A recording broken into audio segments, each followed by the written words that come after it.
Hello दोस्तों, एक बार फिर से बहुत बहुत स्वागत है आपके यूट्यूब चैनल में। चैनल पर पहली बार आए हैं तो सब्सक्राइब करना बिल्कुल ना भूलें। आज की ये वीडियो उत्तर प्रदेश टेट प्राथमिक स्तर 13 नवंबर 2011 का पर्यावरण शिक्षा का हल पेपर होगा। कृपया वीडियो को पूरा देखें। चलिए शुरू करते हैं। प्रश्न नंबर 121। लवण जो जल को अवशोषण करता है, जल का अवशोषण करता है कहलाता है। सही उत्तर होगा ऑप्शन नंबर ए, हाइग्रोस्कोपिक लवण। हाइग्रोस्कोपिक लवण की प्रमुख विशेषता होती है कि ये अपने आसपास उपस्थित जल के अणुओं को अपनी तरह आकर्षित करके उनका अवशोषण कर लेता है। तो सही उत्तर होगा ऑप्शन नंबर ए। अगला प्रश्न, प्रश्न नंबर 122। पारिस्थितिकी तंत्र एवं प्राकृतिक अधिवासों का संरक्षण तथा उनके प्राकृतिक वातावरणों में प्रजातियों का जीवनक्षम जनसंख्या का रखरखाव एवं प्रतिप्राप्ति के लिए प्रयुक्त पद है।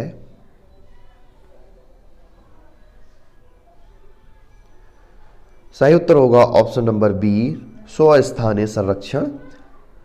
पारिस्थितिकी तंत्र एवं प्राकृतिक अधिवासों का संरक्षण तथा उनके प्राकृतिक वातावरणों में प्रजातियों की जीवनक्षम जनसंख्या का रखरखाव एवं प्रतिप्राप्ति के लिए प्रयुक्त पद है। अतः इस प्रकार के संरक्षण हेतु प्राकृतिक वनों, चारागाहों, मैदानों, नदियों, झीलों आदि का भी संरक्षण किया जाता है, जिसके लिए इन प्राकृतिक आवासों को निषिद्ध क्षेत्र जैसे राष्ट्रीय उद्यान, वन्य जीव अभ्यारण्य आदि घोषित कर दिया जाता है। तो सही उत्तर होगा ऑप्शन नंबर बी। अगला प्रश्न, प्रश्न नंबर 123। सामुद्रिक कच्छपों को जीवंत जीवाश्म कहा जाता है क्योंकि वे 150 मिलियन वर्षों से अधिक समय से पृथ्वी में उपस्थित हैं। भारतीय उपमहाद्वीप के जल भागों में पाए जाने वाले 5 प्रजातियों के समुद्र कच्छप में सबसे अधिक संख्या किसकी है?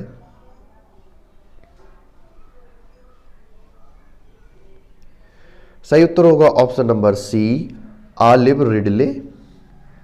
भारतीय उपमहाद्वीपों के जल भागों में पाए जाने वाले 5 प्रजातियों की समुद्री कच्छप में सबसे अधिक संख्या ऑलिव रिडले प्रजाति की है। तो सही उत्तर होगा ऑप्शन नंबर सी। अगला प्रश्न, प्रश्न नंबर 124। विश्व ऊष्मायन के लिए निम्न में से कौन एक कारक है?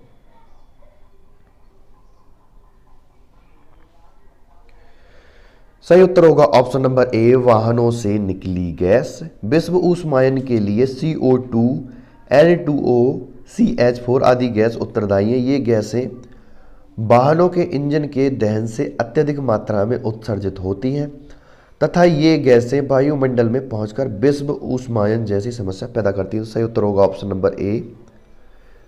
अगला प्रश्न, प्रश्न नंबर 125। धातु में प्रस्तर किसे कहा जाता है?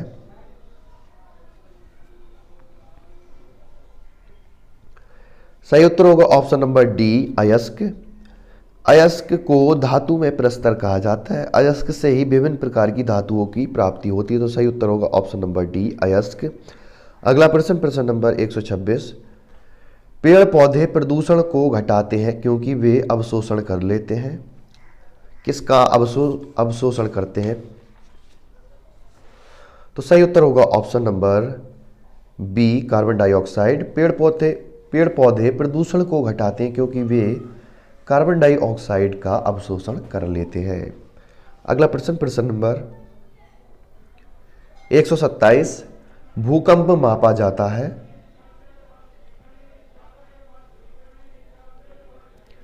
सही उत्तर होगा ऑप्शन नंबर डी, रिएक्टर पैमाने में। भूकंप की तीव्रता मापने के लिए रिएक्टर पैमाने का प्रयोग किया जाता है तथा यह रिएक्टर पैमाना सिस्मोग्राफ यंत्र में लगा रहता है। तो सही उत्तर होगा ऑप्शन नंबर डी। प्रश्न नंबर 128। महासागरों में जल स्तर वृद्धि का कारण है? सही उत्तर होगा ऑप्शन नंबर ए, ध्रुवीय प्रदेश में बर्फ का पिघलना। वैश्विक ऊष्मन के प्रभाव से पृथ्वी का तापमान बढ़ रहा है तथा तापमान के बढ़ने से पहाड़ों तथा ध्रुवीय प्रदेशों में जमे बर्फ पिघलने लगे हैं, जिसके कारण पिघले हुए बर्फ के जल महासागरों में आ जाते हैं और महासागरों का जल स्तर बढ़ने लगता है। तो सही उत्तर होगा ऑप्शन नंबर ए। प्रश्न नंबर 129, वातावरण में अत्यधिक हानिकारक सल्फर मिश्रित गैस है।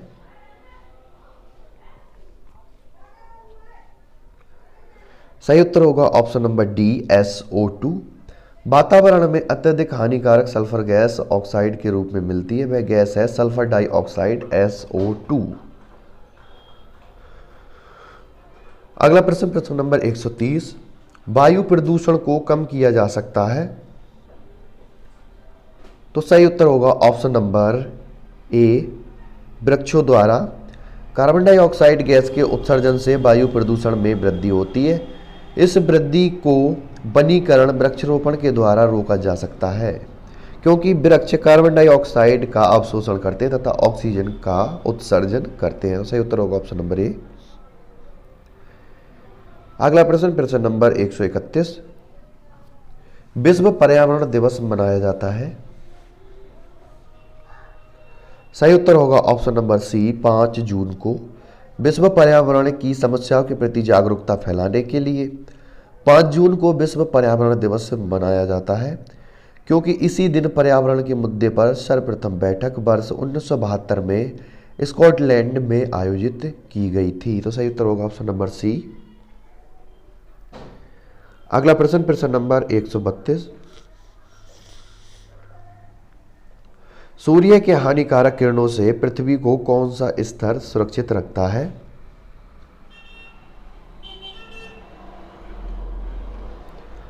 सही उत्तर होगा ऑप्शन नंबर बी, ओजोन स्तर। इसे समताप मंडल भी कहा जाता है। समताप मंडल के निचले हिस्से में ओजोन गैस की एक परत पाई जाती है, जिसे ओजोन मंडल कहते हैं। तो सही उत्तर होगा ऑप्शन नंबर बी। अगला प्रश्न, प्रश्न नंबर 133, किसी जगह के फ्लोरा और फैना सूचित करता है।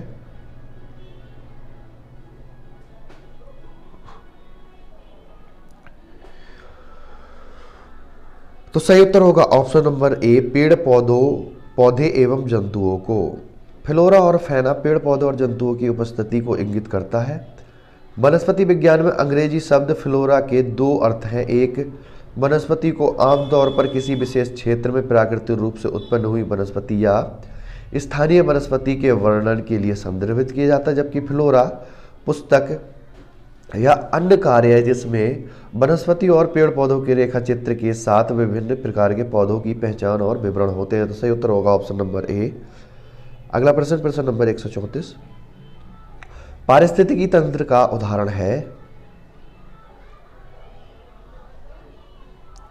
सही उत्तर होगा ऑप्शन नंबर बी, तालाब। तालाब एक प्रकार का पारिस्थितिकी तंत्र का उदाहरण है, क्योंकि तालाब में जैव अजैव तत्वों के साथ जीव जंतुओं तथा पेड़ पौधों की उपस्थिति होती है। तो सही उत्तर होगा ऑप्शन नंबर बी। अगला प्रश्न, प्रश्न नंबर 135, कौन जीवीय कारक नहीं है। सही उत्तर होगा ऑप्शन नंबर डी, प्रस्तर।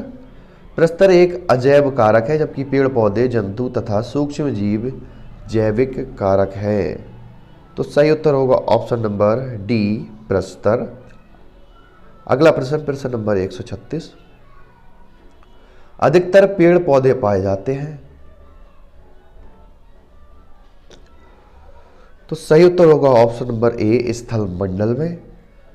अधिकतर पेड़ पौधे स्थल मंडल में पाए जाते हैं, क्योंकि स्थल मंडल पर वे सभी तत्व आसानी से पेड़ पौधों द्वारा प्राप्त किए जा सकते हैं जो उनके वृद्धि एवं विकास के लिए आवश्यक होते हैं।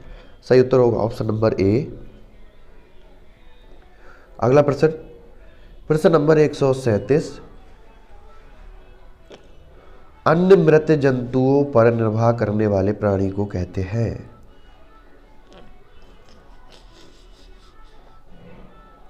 सही उत्तर होगा option number C, scavenger. Scavenger मांसाहारी एवं शाकाहारी दोनों होते हैं, जो पर्यावरण में मृत जीव जंतुओं तथा मृत पेड़ पौधों पर अपना जीवन निर्वाह करते हैं, जैसे मक्खी, गिद्ध आदि। तो सही उत्तर होगा ऑप्शन नंबर सी। अगला प्रश्न, प्रश्न नंबर 138, CNG संक्षिप्त रूप है।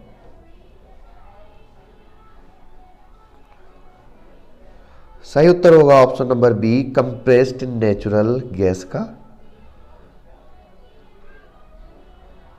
यहां पर नेचुरल लिखा है, नेचुरल की जगह होगा नेचुरल गैस। अगला प्रश्न, प्रश्न नंबर 139। निम्न में से कौन विश्व ऊष्मायन का कारण है? सही उत्तर होगा ऑप्शन नंबर सी, वायु प्रदूषण। वायु प्रदूषण वह स्थिति होती है जिसमें अवांछनीय गैस अत्यधिक मात्रा में वायुमंडल में जमा हो जाते हैं तथा सूर्य से आने वाली किरणों को पुनः वापस नहीं जाने देते।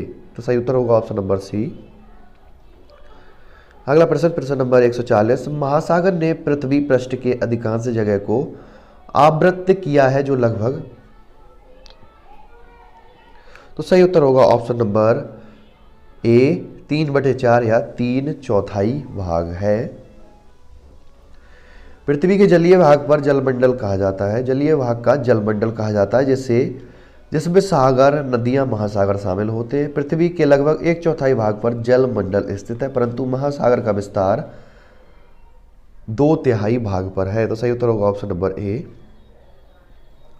अगला प्रश्न, प्रश्न नंबर 41। स्टेलैक्टाइट एवं स्टेलैग्माइट में निक्षेपण होता है। तो सही उत्तर होगा option number C, calcium carbonate का। अगला प्रश्न, प्रश्न नंबर 42, 142 से निम्न में से कौन सा वायु प्रदूषण का एक उदाहरण है? सही उत्तर होगा ऑप्शन नंबर डी, उपरोक्त सभी। धुआं और कुहासा, वाहनों से निकलने वाली गैस, जलती हुई लकड़ी या चारकोल से निकली गैस। तो सही उत्तर होगा ऑप्शन नंबर डी, उपरोक्त सभी। अगला प्रश्न, प्रश्न नंबर 143। भारत तथा दूसरे देशों में प्रदूषण को रोकने के लिए बनाए गए नियम डैश डैश डैश का प्रयोग रोकता है। तो सही उत्तर होगा ऑप्शन नंबर वी, प्लास्टिक के थैले। प्रदूषण को रोकने के लिए भारत के साथ साथ अन्य देशों में भी पॉलीथीन के प्रयोग पर रोक लगा दी गई है, क्योंकि पॉलीथीन को ना तो आसानी से नष्ट किया जा सकता है और ना ही इसका पुनः चक्रण कर पाना आसान होता है, इसलिए इसके प्रयोग को रोकने के लिए नियम बनाए गए। तो सही उत्तर होगा ऑप्शन नंबर बी। अगला प्रश्न, प्रश्न नंबर 144। हवा में उपस्थित ऑक्सीजन का प्रतिशत है लगभग। सही उत्तर होगा ऑप्शन नंबर डी, 21%। वायुमंडल में अनेक प्रकार की गैसों का मिश्रण है जिसमें नाइट्रोजन लगभग 78%, ऑक्सीजन लगभग 21%, कार्बन डाइऑक्साइड लगभग 0.03% तथा शेष गैसें 0.97% में गैसें शामिल हैं। तो सही उत्तर होगा ऑप्शन नंबर डी, 21%। अगला प्रश्न, प्रश्न नंबर 145। परम तापमान पैमाना कौन सा है? सही उत्तर होगा ऑप्शन नंबर सी, केल्विन। परम तापमान पैमाना केल्विन पैमाना होता है। परम ताप टी से सूचित किया जाता है। तो सही उत्तर होगा ऑप्शन नंबर सी, केल्विन। परम तापमान पैमाना केल्विन होता है। अगला प्रश्न, प्रश्न नंबर 146। प्रकाश संश्लेषण संपादित होता है। तो सही उत्तर होगा ऑप्शन नंबर सी, सभी हरे पेड़ पौधों द्वारा। सजीव कोशिकाओं के द्वारा प्रकाशीय ऊर्जा को रासायनिक ऊर्जा में परिवर्तित करने की क्रिया को प्रकाश संश्लेषण कहते हैं। प्रकाश संश्लेषण वह क्रिया है जिसमें पौधे अपने हरे रंग वाले अंगों जैसे पत्ते द्वारा सूर्य के प्रकाश की उपस्थिति में वायु से कार्बन डाइऑक्साइड तथा भूमि से जल लेकर जटिल कार्बनिक खाद्य पदार्थों जैसे कार्बोहाइड्रेट का निर्माण करते हैं तथा ऑक्सीजन बाहर निकालते हैं। तो सही उत्तर होगा ऑप्शन नंबर सी। अगला प्रश्न, प्रश्न नंबर 147। निम्न में से कौन सी अंतर्राष्ट्रीय संस्था पूरे विश्व में पर्यावरण सुरक्षा की देखभाल करती है? सही उत्तर होगा option number D, UN. UN अंतर्राष्ट्रीय संस्था पूरे विश्व में पर्यावरण सुरक्षा की देखभाल करती है। WHO अंतर्राष्ट्रीय संस्था विश्व में स्वास्थ्य संबंधी देखभाल करती है।